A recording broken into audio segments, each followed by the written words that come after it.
Welcome to Fundraising Stories with Female Founders. I'm Julia Elliott-Brown, the founder and CEO of Enter the Arena. I'm a serial entrepreneur and an expert in raising investment and business growth. Our mission at Enter the Arena is to empower female founders to fly through pre-raise and investment and onto the exponential growth of their business with investment expertise and business coaching. Here we share the stories of inspirational female founders who've raised investment to inspire you to do the same. You'll hear their honest accounts of what it was really like to secure funding, the highs, the lows, and the challenges they experienced on the journey. And along the way, we'll discuss top tips for how you can be successful too.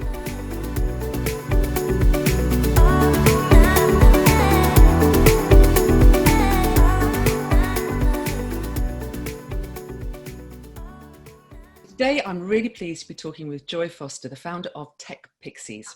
Now, Tech Pixies is a fantastic business in the edtech space that helps women get their social media skills really up to speed with accredited training courses, which are run both online and offline, so that these women can return to work, change their careers, or even start a business. So it's all about demystifying technology and empowering women with the confidence that they really need to fulfill their potential and live a life that they love. So what a fantastic concept for a business. Now, Tech Pixies was named Enterprise Nation Female Startup of the Year in 2017, and also Women in Business Startup of the Year in 2018. And Joy herself has won numerous awards. I can't possibly list them all here, but one of them includes the IOD Startup Director of the Year for London and the South. So amazing stuff. And Joy has recently raised £150,000 in investment to help her scale the business. So we're going to be talking with Joy today to find out how she did it, some of the learnings along the way, some of the mistakes, some of the things she did really well, which will hopefully inspire you. So welcome, Joy. It's really great to have you here. It's really great to be here, Julia. I talk all the time about how you can leverage social media for your business or for yourself personally. And I know for a fact, like we met at an event in London, and then we've kept in touch over LinkedIn and email. So I love that we're having this conversation and that it started at an event and then carried on through social. I think that's so cool. I love the work that you're doing. And I think if I hadn't done what I'd done, I would have been an avid listener and reader of everything you're writing because I didn't know what I was doing and I had some amazing help. But I think, it's so great to provide what you're providing because no one's providing it. So, super important that the work you're doing. Thank you so much. And you're right, to be honest with you, nobody knows what they're doing when they start out, because that's so true. If you've never raised finance before, how on earth would you know what to do? Yeah. So hopefully we're going to be learning lots about your story today. So let's go back to the beginning. Tell us a little bit more about how you came up with the whole idea for Tech Pixies, how you kind of got it off the ground. Well, this is how I got it started because actually before I ran Tech Pixies, I ran a company called Made with Joy, which was a social enterprise, and it was all about helping young people who'd never had a job before to gain skills in WordPress in order to, go and work for digital agencies, etc. And we were working with at-risk youth. And interestingly enough, a lot of the moms of the young people that were going through the program or people who knew about the program kept saying, oh, my wife needs this, or the moms would say, oh, I need this.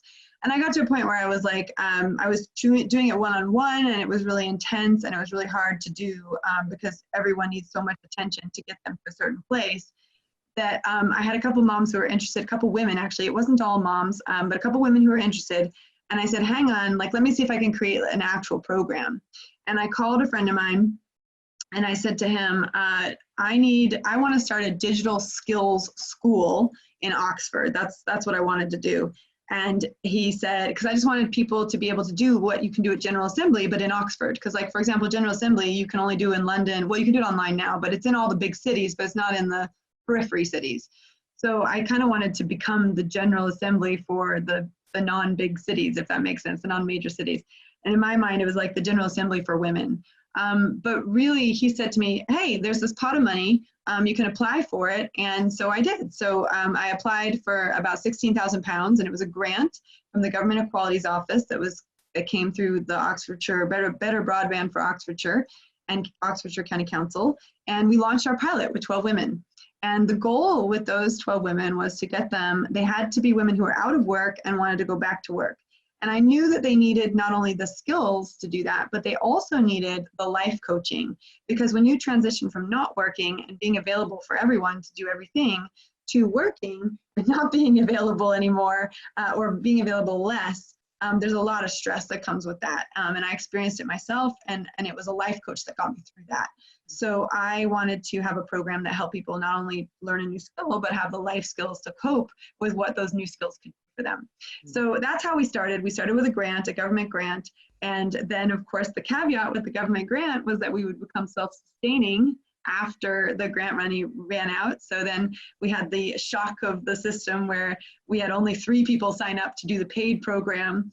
And I had like 5 people on the mailing list, and I had to start all over again, because when we had the backing of the grant, they sent it out to an 80,000 wide list. And, you know, we had more people applying than we had places and all that stuff. So I really had to build the business from scratch again after the grant money ran out.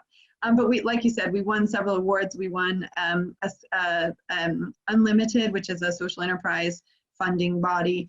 They gave us a Grow It Award, which is £15,000 to kind of grow the business, and gave us some cash when we didn't have cash. And then interestingly, what happened was when we started earning revenue, we stopped getting grants, because all the grant bodies said, oh, well, you're too commercially viable for a grant. So we were in this weird catch-22 where we didn't think we could get, we didn't know much about investment. I didn't know much about investment at all.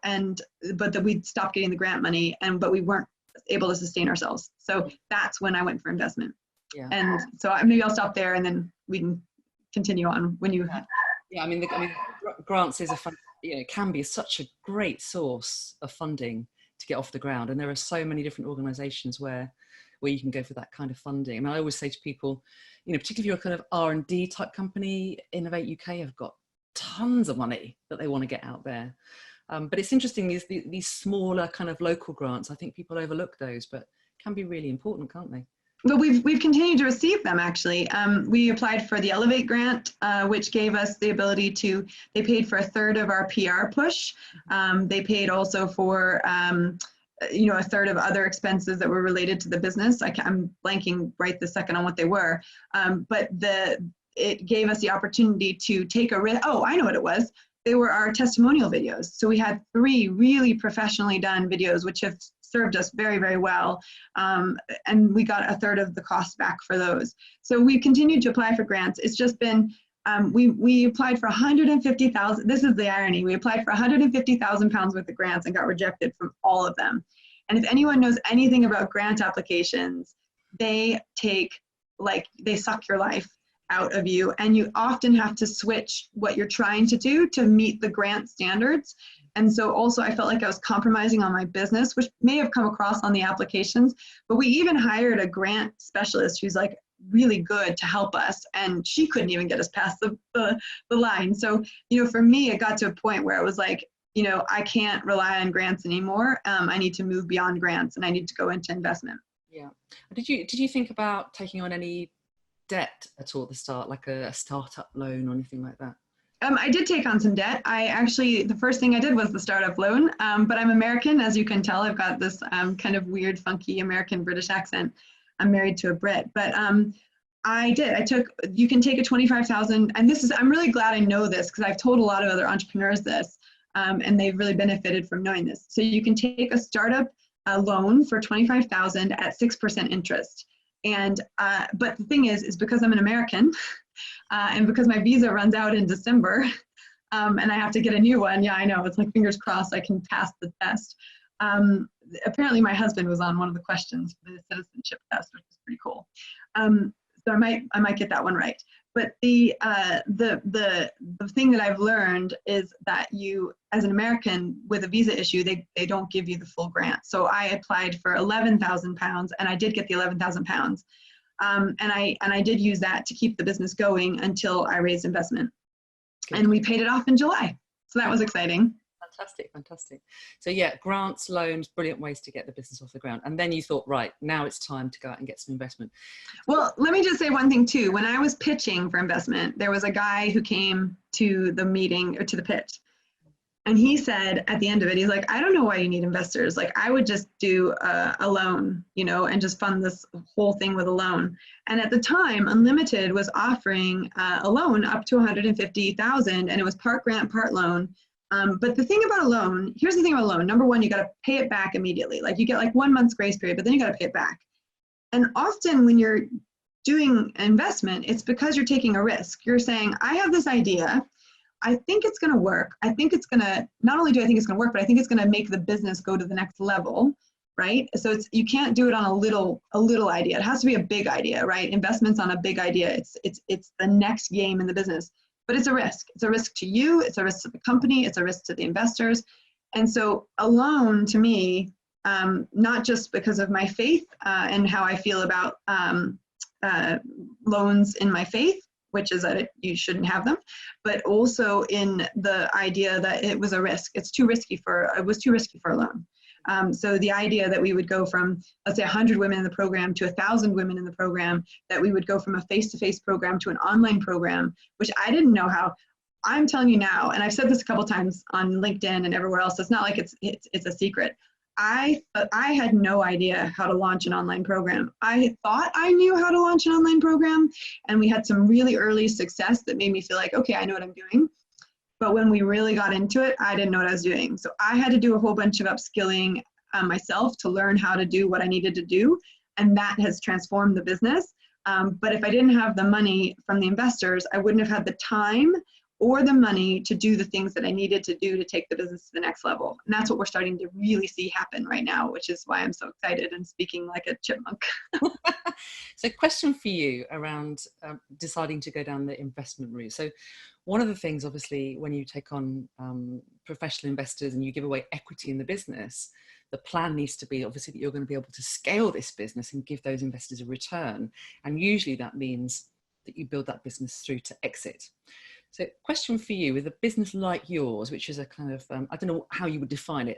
We still call it a social enterprise. Yeah, but sort of a training and development, a training business really, in many ways.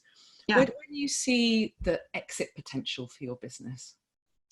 Quite frankly, I don't. I think what the investors themselves, they're not big fans of exit. That's not why they've invested in us. I mean, they know I would describe our investors as socially minded investors. So they're not in it to get this huge payout, because that doesn't fit the ethos of our company at all. So that's not what it's about. What they believe in, and I would call it social impact investment, right? So what they're doing is they are investing in the company to be able to impact people's lives and get to a place where it is profitable so that they can get their investment back and then some, right? And we don't know what that and then some is yet. I think everyone came on board knowing that the goal was to make this a profitable and sustainable company, and that they wanted to be on the journey for the ride, right? But I want to give them their money back. This is not like this isn't a ride where I'm going to take all the money and then go off and leave them.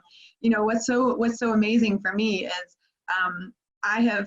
I was doing this by myself for a long time, and I had people working on the team and helping me, but I did not have support from women who were so much further down the path from me financially and with their careers and everything else that I now have. So like the huge benefit of bringing on investors, and let me just say, we have 7 female investors.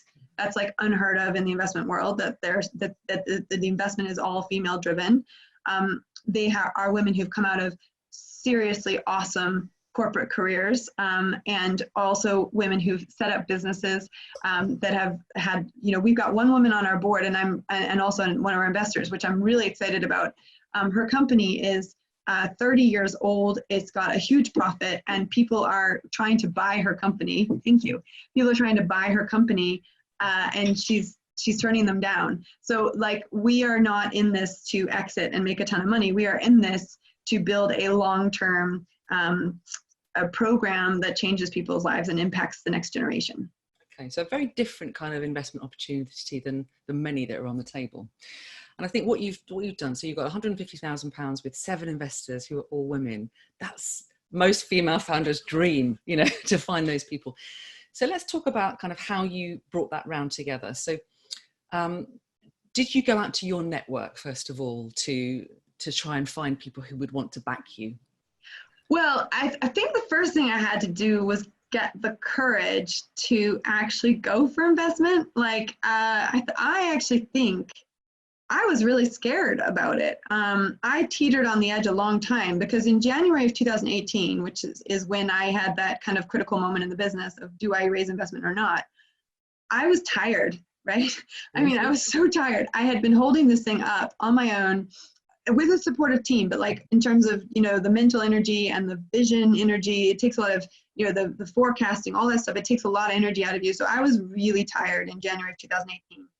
And I actually got really ill.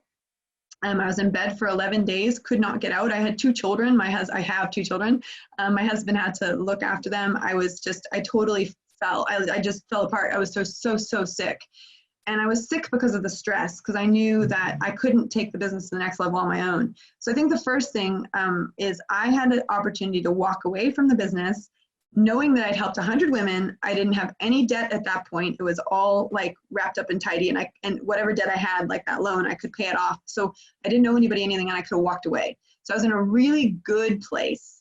Like, I was personally tired and personally wiped out, but I was in a really good place with the business where I could walk away or I could take it to the next level. And that's when I met someone who and who I know, Addie Pinkster, at an event. It was the Back to Business event by the Really Helpful Club, which I'm actually now one of their speakers at in a couple weeks. I went to that event and I met Addie there.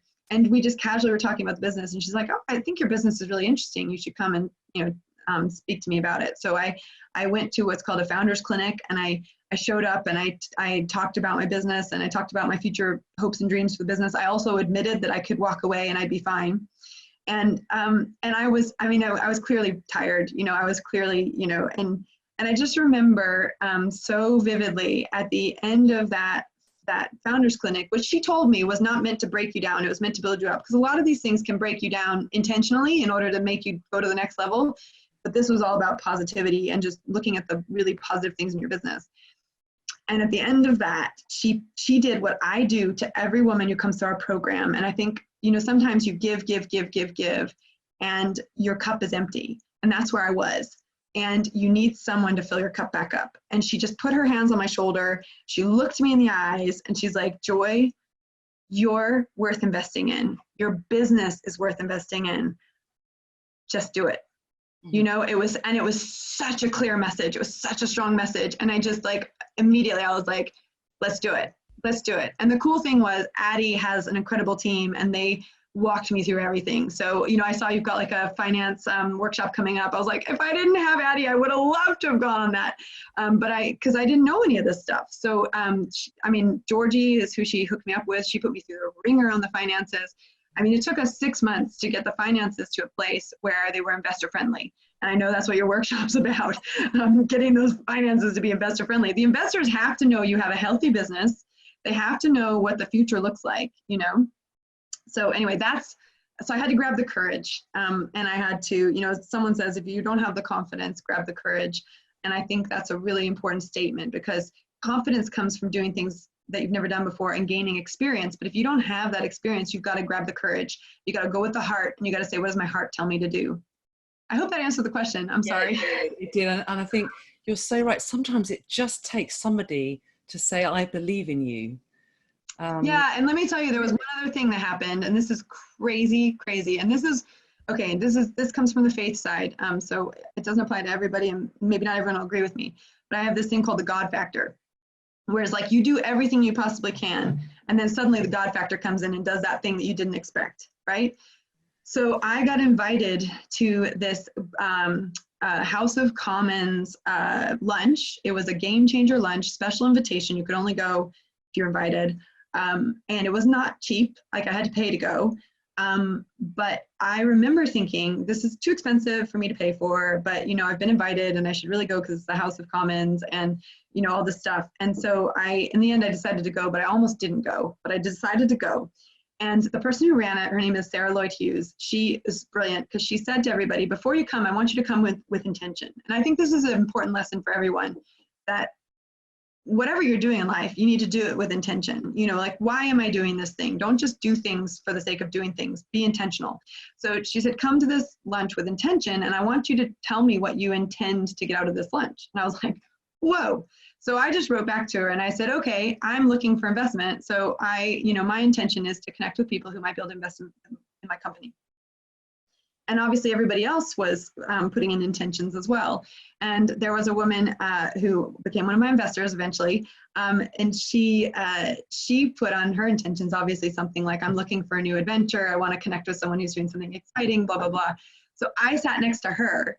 And then on the other side of me was this woman who invests like billions of dollars in things. So I wasn't quite a great fit for her. But the one that was on my right, she was from Colorado, so where I'm from in America. She was ready for an exciting adventure. She'd been in the corporate world for a long time. She got really excited about Tech Pixies and what we were doing. And she offered not to invest, but she offered her time to help me work on my pitch. And that was massive. So I got to do like a practice pitch with her, and she gave me some tips and hints, and man, they were good ones. Like, she's just a really intelligent woman, and she just knows how to put things together. And then I said, and then she said, do you mind if I come to your pitch? And I was like, I would love it if you came to my pitch. And then she ended up not just being an investor, she ended up being one of the big investors.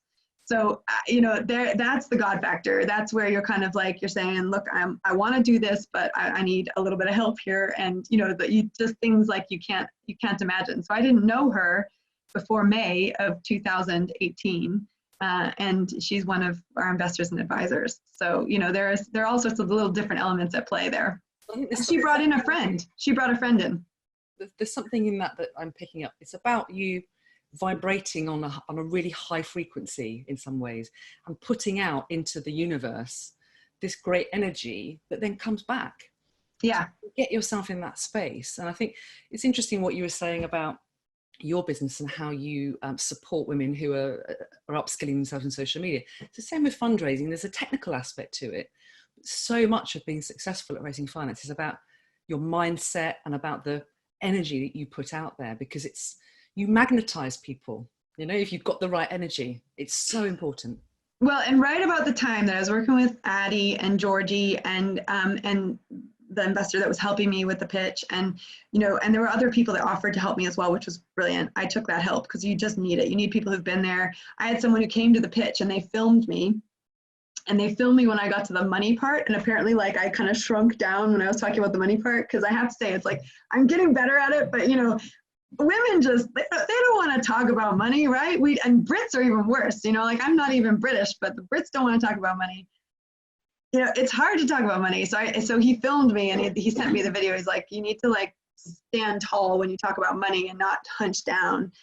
So there's even little tricks on your body when you're talking about the things that matter. But right about the time I was going through all of this, I was getting an email series in my email from a guy talking about, and I can't remember who it is, I think it's called On the Other Side of the Table or something like that, where he's an investor and he invests in businesses. So he speaks from an investor. And he did a whole series on an email series, and I don't even know him, apart from the fact that I'm on his email list. And it was on confidence. And he said the number one killer in a pitch is confidence. If someone doesn't believe that, and then we say this to the women in our program all the time, if you don't believe you can do it, you won't do it. If and you have to believe you can do it. And I think what Addie gave me when she put her arms on my shoulders and said, you are investable, your company is investable, you should just do it. She gave me that external assurance that I was good to go. And then I just had to believe it myself. Yeah, amazing. But I think that's a killer. If you don't have the confidence, or you're not, and if you don't know your numbers, you're in trouble. Yeah, those two things, absolutely critical. So now tell me a little bit more about the round. So you were raising 150, and you actually rejected some of the money, didn't you, at the start? Yeah, well, okay, I'm going to admit something now that I've never admitted. Okay, and this has to go back to like, and I don't agree with, I kind of do agree with the fake it till you make it, but I also you shouldn't fake it till you make it if you genuinely don't think you're going to make it, right? So I think fake it till you make it works if you have this genuine internal belief that you're going to make it, okay? Because sometimes you do have to like put on a smiley face if things aren't going well, but you don't lie, you're honest, whatever. But here's the thing I've never admitted to anybody, and I'm happy to admit it here because I think, we're way beyond it. Like we're so not there anymore. I didn't know if I was even going to raise 60,000, right? I didn't know. And Addie, when we first went for it, she's like, yeah, you should go for the whole 150 because that's like that's what it is. And I had to give that up to God, because I had to say, like, look, 150 is like, that is God factor. Like, I can't do that, right? But also, when I went for investment, you have to be really confident that you're going to be able to use that money properly. And I was a little bit like, 150 is almost too much for what I need right now. So we had a conversation amongst the investors, and we made a decision to cap it at 90,000, the first round. And you're right, we rejected about 60,000. Well, at the time it was 2 times 27. So it was like just under 60,000 that we rejected. And that was the amount that I was afraid I wouldn't even be able to raise, and I rejected it. And I felt really bad rejecting it, actually. But I also felt right about rejecting it, because I thought, I don't want to take money if I don't know how I'm going to use it, and I want to make sure that I'm using it properly. Mm-hmm. So we took 90, and we took 5 investors, and we closed. We didn't close the round, but we kind of just closed I just said that's what we're going to work with, and everyone agreed that was fine. And then we used the money, and we started to do the things. Like, I had a whole list of things that I wanted to test and see if they would work. And so we tested those things, and some of them worked, some of them didn't, some of them failed miserably. Some of them, were amazing, but we had more fail miserably than we had like amazing. And I was really kind of going, what's going on? How do we fix this? Whatever. So at Christmas time, which I don't remember. I think it was around Christmas. I felt bad. I want to say it's Christmas time. I asked everybody to just kind of top up so that we, kind of could take a little bit more investment. I could go back to the people that we'd rejected and say, do you want to be back in on this? Because at that point I realized, everyone always says you need to raise more than you need. And you kind of hear that, but it doesn't register because you've never done it before. And so they were awesome. They did. They all, like, we had one investor who was like on holiday, and like she was kind of coming into a port to like get on the Wi-Fi to then transfer the money. I mean, amazing people. My investors are amazing. So then they got us up to the 100,000 mark. And then we had 50,000 to take in. And that's when I went back to the investors that we'd rejected and offered it out to them. And one of them took it, which was amazing. And then we had another investor come in that was just a total surprise and really fun. So that's what it got us up to the 150. But when I went for that last 50, I knew exactly what I was using it for, and I knew exactly what didn't work and what did work. And I wanted to do more of what was working and less of what wasn't. And so I had a much, much, much clearer plan and a lot more confidence. So by the time I went back out, I knew exactly what we were doing. And was it all on the same valuation? So it was effectively the same round, but just kind of staged? Yep. Yeah. Okay. Interesting. Yeah. It was great. I'm so glad we did it that way. And so an all-female led round, an all-female led board. I mean, that's awesome. Yeah. And I feel like some men who have been supporting me may have felt like they got like the reverse Me Too movement. So I apologize to them in particular. But I think what I like about what we're doing is it's never been done before. And, we have men who've gone through the program, and, eventually we will probably, expand our board and our investors to include men. I mean, to be fair, we have men's names on the investment because they're connected, it's women connected to their husbands, but it didn't work. It works better for it to go that way, but it's female led. And so for me, the important thing is that, we're doing something really unique. And that's always what I've thrived on is, and it's a little bit of my USP. I don't just go to a triathlon, I go to an Ironman, or I don't just go do archery and make the national team. I try and go for the Olympic team. Like, it's kind of the way I work. So I love and thrive on doing something different and not that everyone else is doing. But that's what makes me tick. Yeah, and doing it very well by the looks of it too. So raising investment can put a lot of pressure on your personal life, can't it? Tell me more about how you manage that with, obviously you're married with kids. How did that all play out for you? Yeah, great question. Oh my gosh. Well, let's just say this is another little funny story about God's humor. So when my husband did his executive MBA at Oxford University.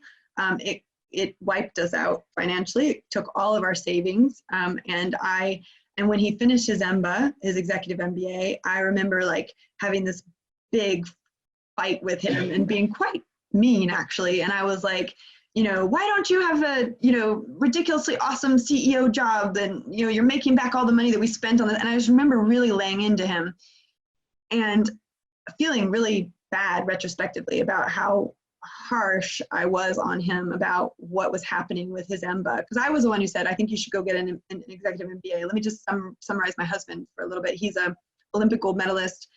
He was in Steve Redgrave's 4 that won in Sydney, and he was a head coach for Swiss rowing.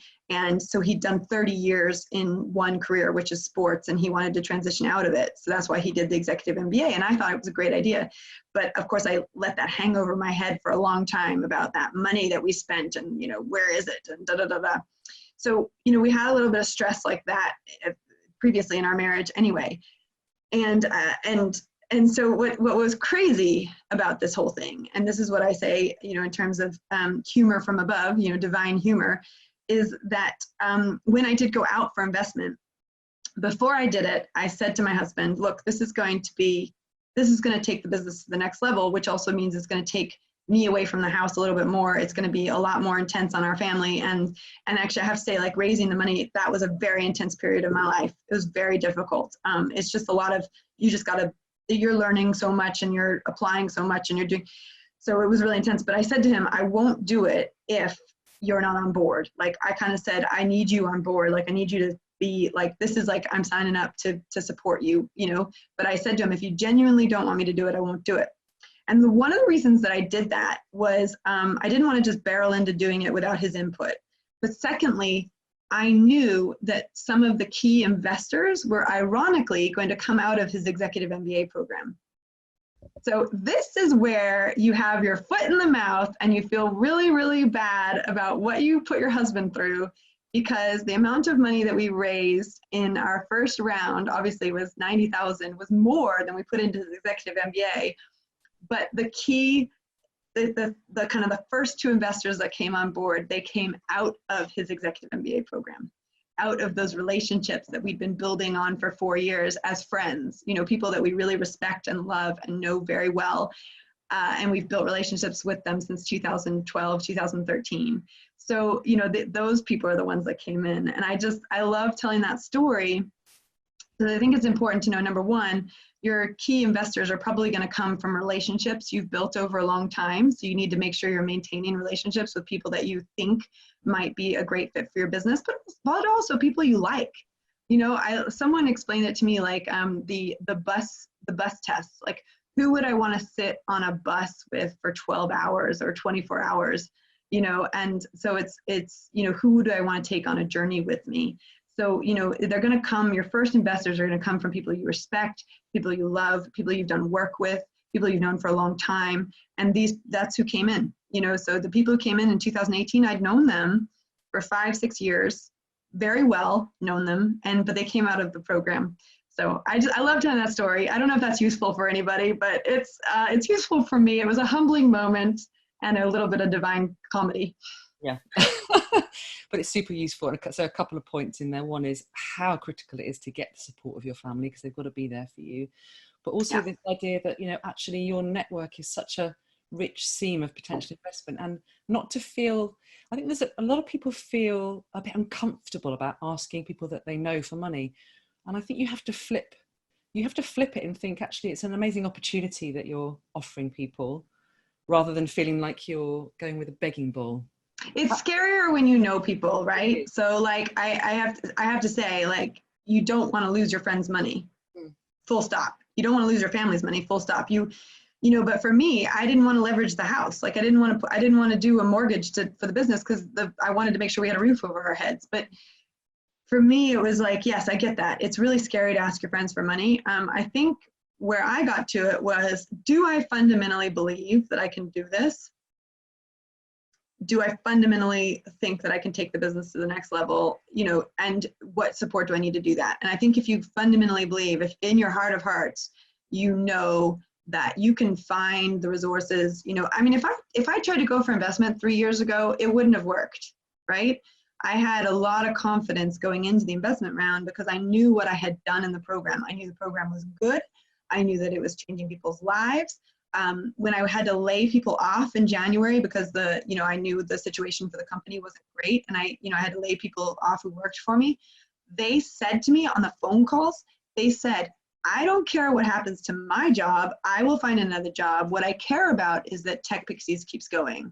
So I had validation from my students and my employees that Tech Pixies needed to exist, and that, and that really kept me going when I needed to go, when I was trying to make decisions. But that fundamental belief that you can do it is really important. And I would say one other thing happened at that House of Commons lunch that I didn't expect. There was a woman that stood up, and she's like huge director. I think she's like, well, I don't want to say what she does, but I'll get it wrong. Huge director at Unilever. And she stood up and she told her story. And at the end of her story, she said, and I don't remember any of her story, right? I remember this one sentence, and this is what she said. She said, if you take anything away from my talk today, she said, I want you to think about this. She said, jump and the net will be there. That's the lesson I've learned in my life. And that's when I was like, I mean, it gives me chills to even think about it now. And I met her. I was invited to a private lunch where she was doing this lunch. I was invited to this private lunch, and I met her, and I got up the courage to go up to her and say, what you said to me a year and a half ago about jumping and the net will be there, I took on board, and I raised investment for my company, and I've taken the company to the next level. And I couldn't say it without completely bawling. I was like, tears just streaming down my face. And I was like, you changed my life with that one sentence. And she was so funny because she's like, I'm so glad that helped one person like that, and so for me, that was really, really impactful. So I think, there's a whole bunch of things that happened, but there's little things like that I remember that are quite special. Yeah, that is such good advice. And I think, I see so many female founders, that nervousness about going out for investment, and it holds you back. And the danger is that business will carry on, but it just sort of trickles on. It trickles on. And then sadly, I see a lot of businesses just kind of fade away because they never took that jump. They never took that jump. And you have to have a scalable business to take that jump, right? Okay, like Made with Joy, which was a web development agency helping the local charities get online and upskilling youth. That was not a scalable business. And one of the things I did before I went for investment was I did an accelerator program. And I ran both businesses, Made with Joy and Tech Pixies, through the accelerator program. I had a business partner at the time.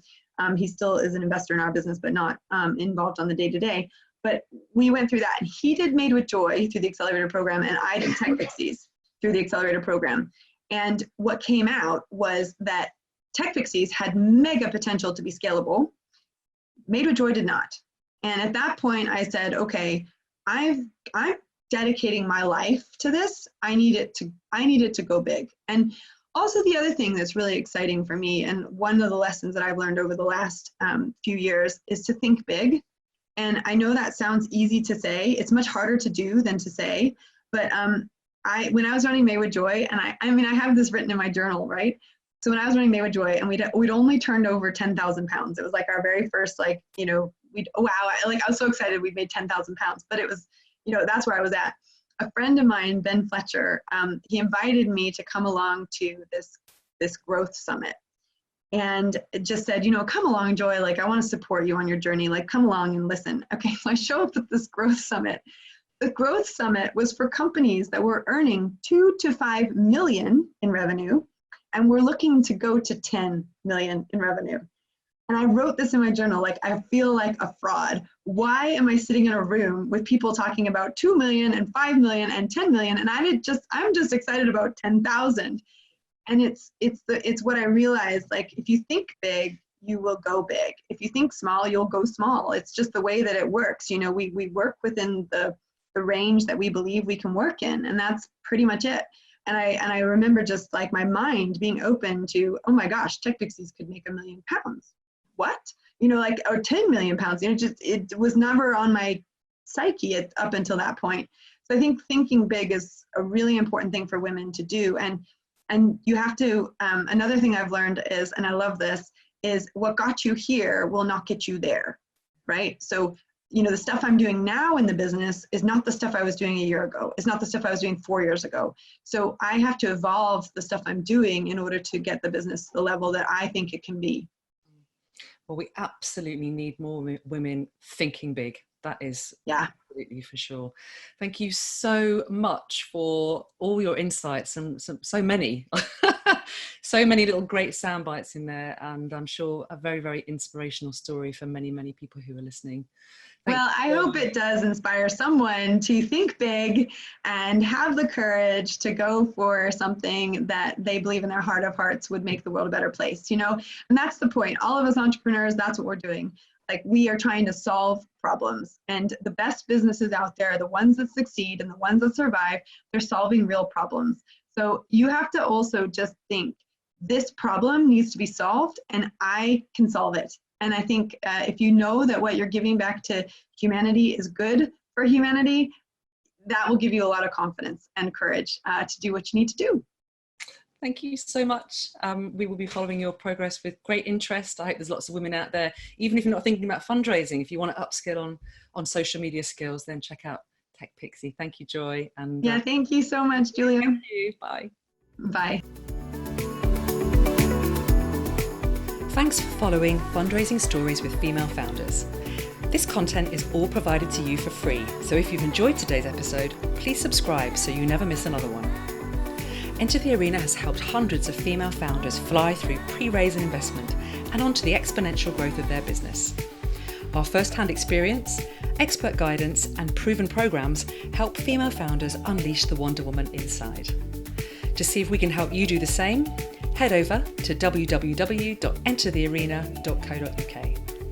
I'm Julia Elliott Brown, and I look forward to talking with you soon.